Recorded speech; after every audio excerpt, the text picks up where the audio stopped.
So yung mga panalo, magandang hapon. So ito rin napalitan natin radiator ngayong araw. So sa mga naghahanap ng radiator dyan, yung walang pambili, ayan, bibigyan ko po kayo ng radiator. Punta lang po kayo dito sa aming shop. Ayan mga boss. So yung mga sisiraan ng radiator, bibigyan na lang natin kayo. Ano? Yung stock po ibibigay namin sa inyo, hindi yung aftermarket. So ito yung napalitan natin ngayong araw. 1, 2, 3. Ayan.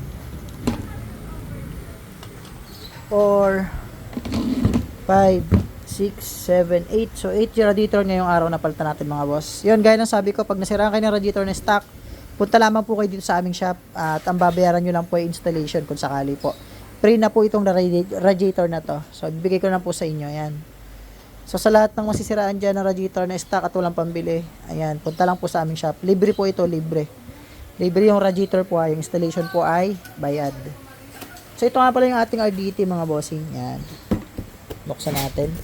So bakit nga ba sila nagsisipagpalit ng radiator? Kasi masyadong manipis mga bossing. Yan. So ito yung ating RDT.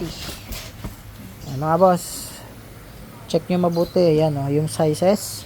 Difference. Talagang mas malaki siya mga bossing. Yan.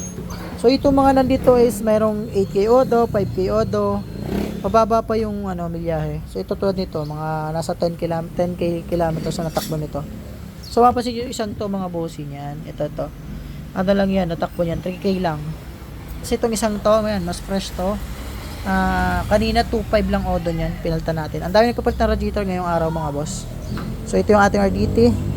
So sa nagtatanong kung may stock pa, mayroon pa po tayong 9 na piraso, paunahan lang mga bossing. Ayan no. Nga, punta lang kayo dito sa aming shop. Thank you mga bossing.